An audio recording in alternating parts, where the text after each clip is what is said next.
Hi, I'm Julia Stege, the magical marketer and the creator of The Moment I Said Yes, Stories of Soul-Led Trailblazers Turning Purpose into a Way of Life.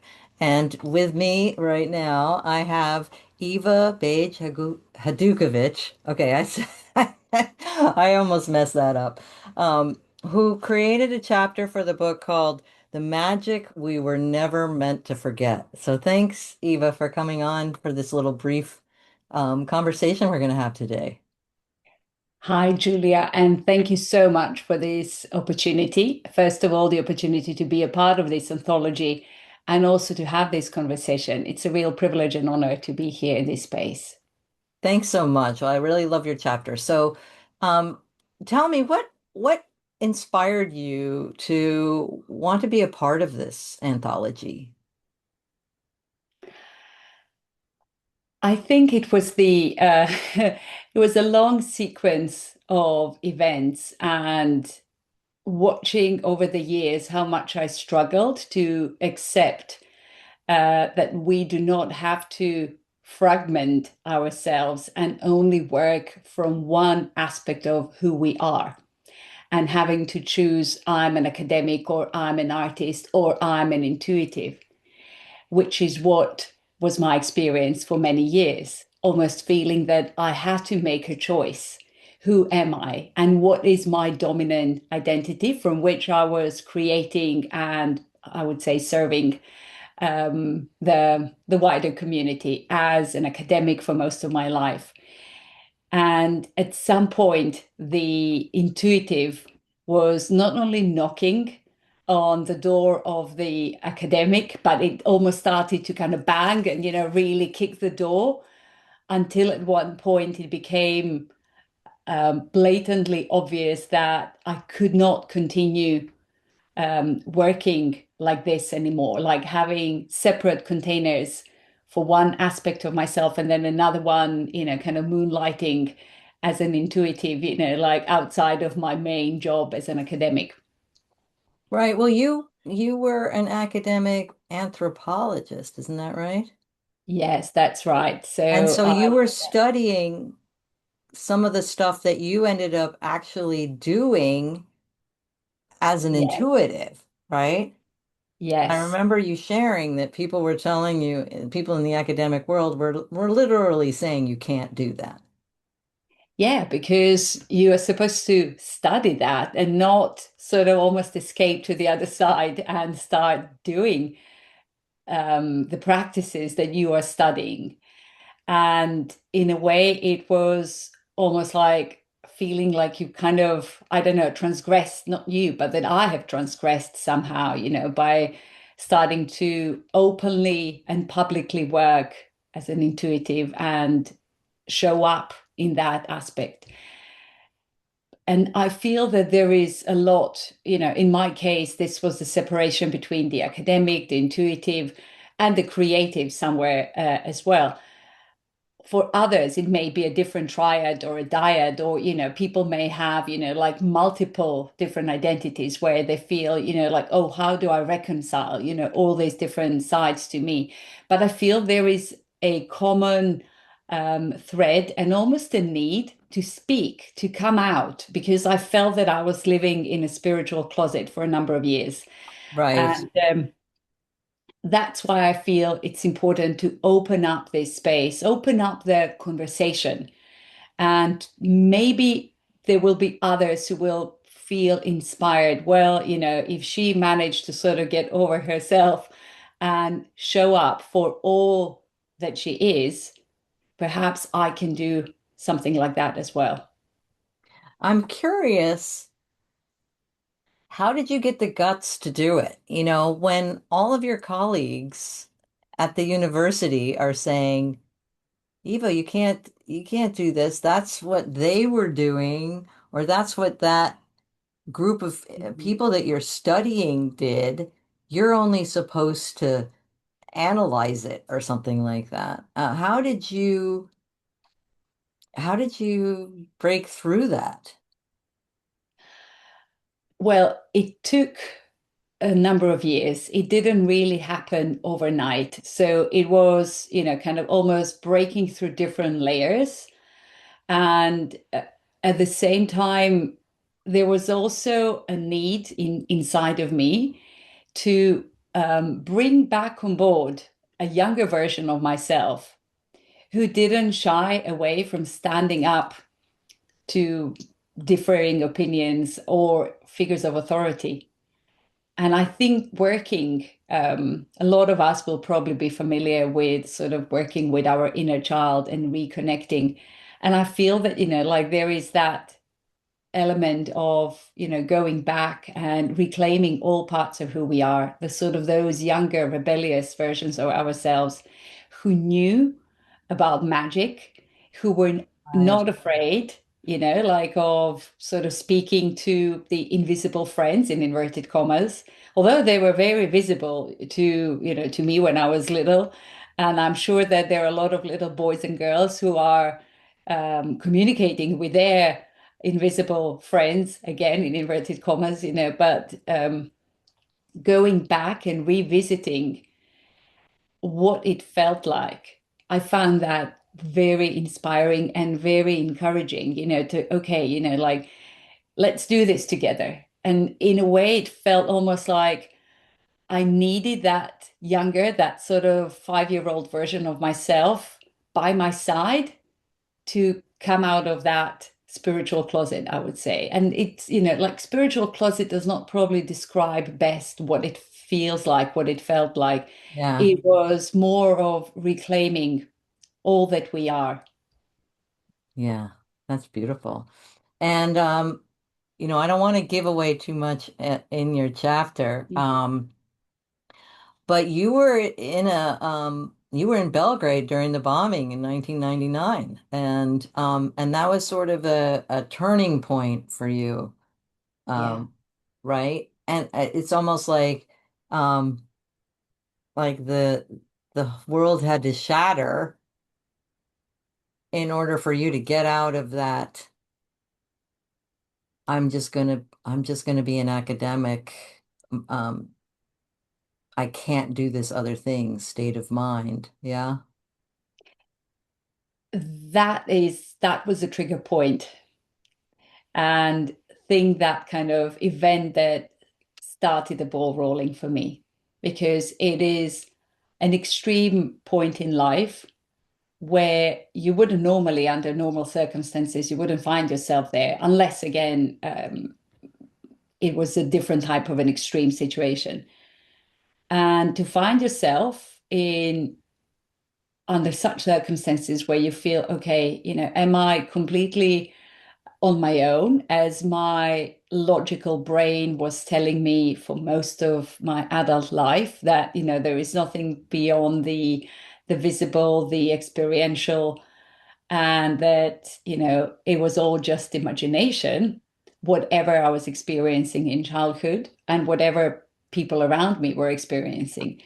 I Hmm. was a very rabid atheist and really insisting that, I had nothing to do with religion or anything, kind of unseen. Unseen was to be studied, not to be sort of not something that was part of my experience. But you were Although, kind of almost in agreement with your other colleagues that this is like a separate thing until it yeah, just forced its yeah, way into your consciousness. yeah. But even after that happened, after that moment where I realized, oh, actually, I'm not entirely on my own in that moment, it was like I could feel, the presence. I could feel, that there was something much bigger than myself in that moment. But I still was not ready to accept it, to say yes to sort of that magic in our lives, and to accept that there is something intangible, and that there is that sort of almost magical, invisible weaving, like a thread that connects us all. Stuff that keeps galaxies together, that keeps, planets round, that makes sure that, flower comes out of the ground, like perfectly shaped and symmetrical. Whatever holds the blueprint of all creation, let's call it that way.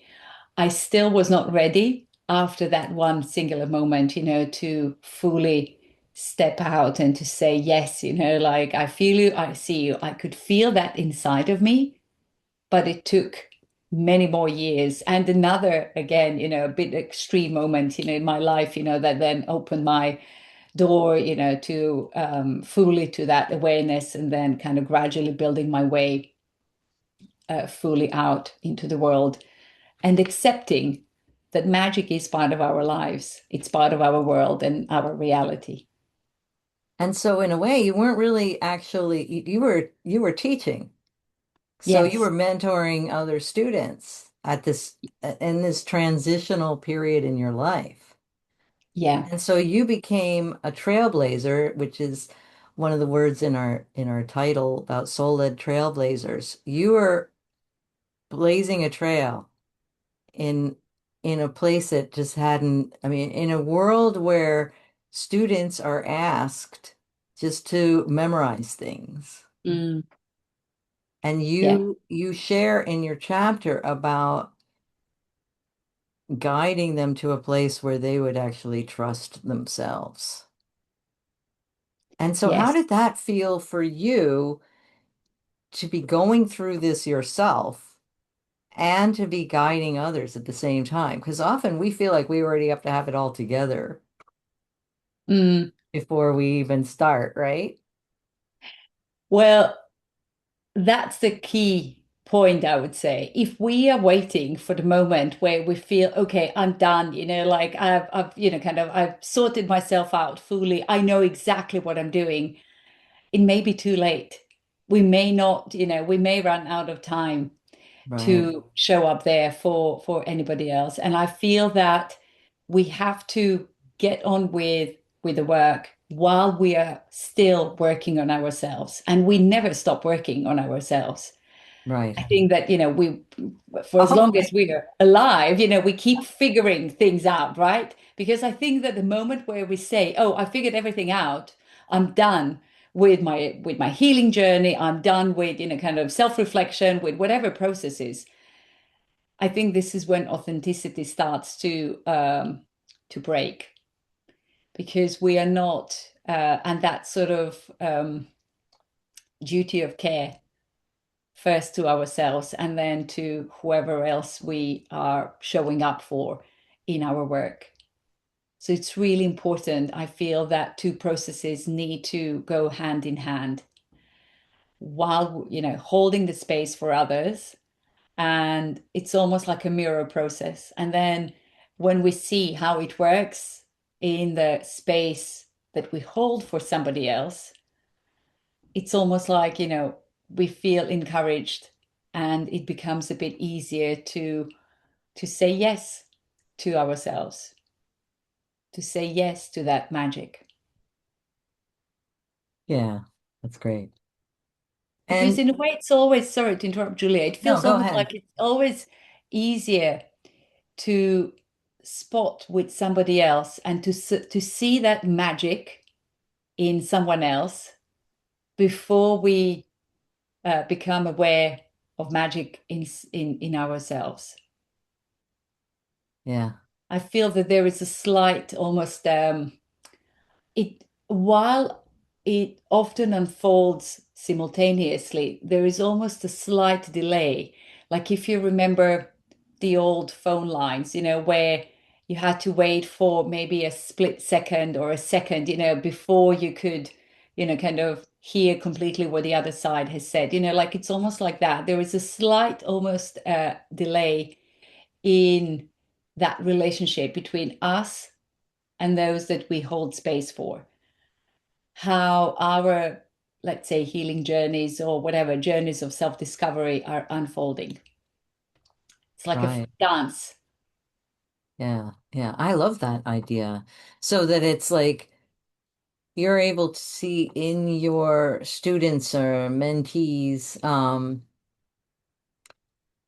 coming awake to their own truth, and you're able to see it. And then upon reflection, you're like, maybe I have there's something for me to learn from this as well.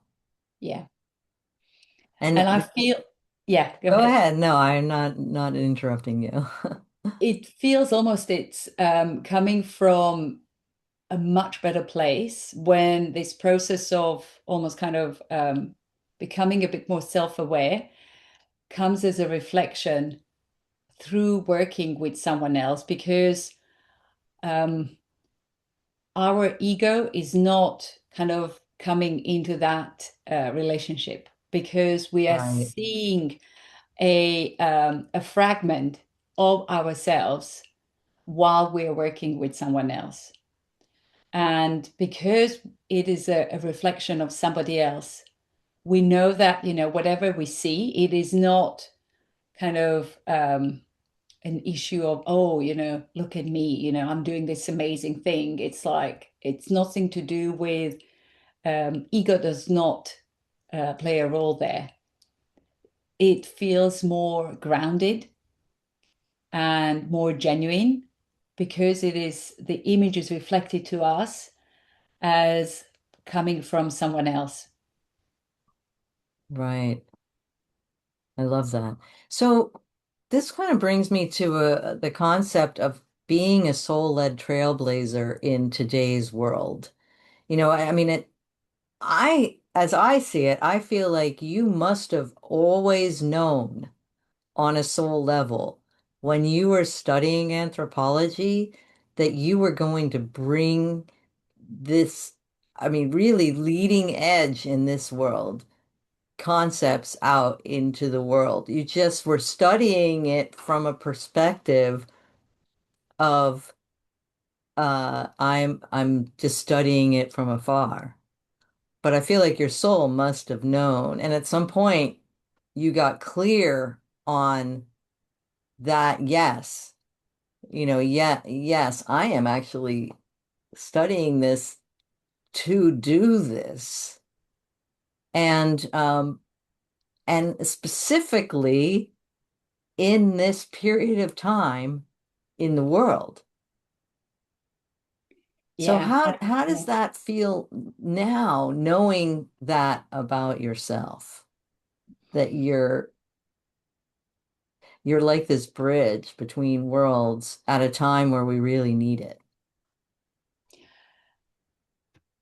There is a sense of necessity for everybody who is that bridge. And I would say there are many more of us who are those bridges, who are able to kind of cross between different worlds, the world of science and the world of intuition, the world of creativity. And well, intuition is not on the other side of creativity. I feel that they're very much connected, but Hmm. whatever lies on the other side. So people who are able to walk between different worlds. And this is what, as anthropologists, this is what we do. We study one culture and then we try to find the right vocabulary and the right way to interpret different culture, to bring it into a different, to explain it to those who are not from that culture, to try to somehow bring different concepts and make them, kind of understandable, different cosmologies.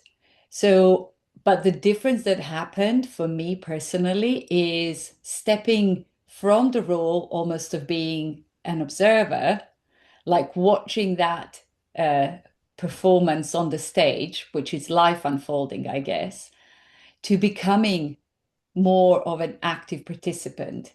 And again, this is something that anthropology teaches us how to do, that we are not just observers, but we have a specific term in anthropology called participant observer, which means that while we are not just observing, but we are taking part in activities, in ceremonies, in whatever our sort of study group is doing, we become one with them. We socialize, we get accepted, but there is side of us that is still observing what is unfolding and observing ourselves. And this is for me where part of the magic lies, becoming, allowing ourselves to step fully into that other, um, to cross that bridge and to have this, how to put it, ability to really sort of walk between different worlds, Yeah. the world of seen and quantifiable, measurable things, and the world of unseen, without judging or dismissing one and saying, because this is unseen and difficult to quantify and difficult to measure, we will dismiss it as, as whimsical, or, as sort of something that belongs to the world of imagination, and hence not valuable, or, not Right. somehow not real. Not real. Yeah. But Yeah. opening up possibility, because I feel that science in the 20th century across board. So I'm coming from the perspective of social science, but I feel that not just social science, but a lot of sciences, I don't want to say all, but most sciences have been hitting walls with how far we have come and what has become available to us by using the methods, research methods that are available to us. So physics has been suffering with that, biology has been suffering with that. So, and whenever they say the way forward is to open up the sort of research into quantum biology, quantum physics, there is always a pushback. Oh, no, no, that's too much, too out there. Like it's not scientific enough, or, it's too woo-woo, or we feel and again, it's not just me, but what I'm observing is that we are missing that bridge from one segment of science, to be able to keep exploring. We need to open up and we need to connect the brain with the heart in Yeah. our research. Because if you think historically, all the greatest scientists were always open to spirit. Isaac Newton was Yeah. first foremost, before he came up with all the amazing laws in physics. He was dabbling quite a lot with alchemy and with astrology and with all kinds of occult things. He's just one example. And going back into history, there are many similar examples and sort of more recent examples like Albert Einstein. Yeah. So we are always, or Nikola Tesla, for example, all Yeah. these great minds had an awareness that science is not just about equations and calculations, but that there is something intangible that when we open our awareness up to that, what becomes possible and available to us is what actually pushes the boundaries of science. So it seems maybe counterintuitive, and to use non-scientific methods in opening up scientific inquiry. But whenever there was a breakthrough in science, it usually came because there was some kind of inspiration coming and giving people these crazy ideas.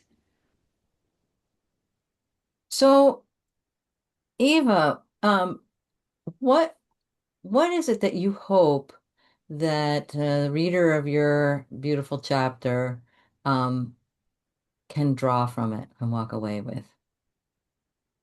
Inspiration to reclaim all parts of themselves, to not be afraid, and rather than thinking, oh, what's going to happen if my boss finds out that I'm really good tarot reader or astrologer, Right. just saying, oh, who knows where this is going to lead me. I may actually come up with an amazing idea, in my workplace, thanks to, my latest tarot reading. I'm just giving this an example. It doesn't really mean that it is all about, kind of woo-woo things, but not being afraid or ashamed to fully embrace ourselves, our gifts, to, and to really show off all of our colors rather than trying to blend ourselves into that dull shade of gray and say, this is all that I am. No, we want to see all of you. Yeah, and that's what we want in the new Renaissance, right? Like that we not narrow ourselves anymore, that all of us is needed in Yeah, this period of time in order to address the challenges that we face. yeah. So, thanks so much, Eva, for your perspectives and for your beautiful chapter in the book. And again, it's called The Magic We Were Never Meant to Forget. And we're looking forward to reading the whole thing when it comes out. Thank you, Julia, for the opportunity to be part of this beautiful anthology and for giving us platform. You're welcome. My pleasure. My pleasure. Thank you so much. Thank you. Okay.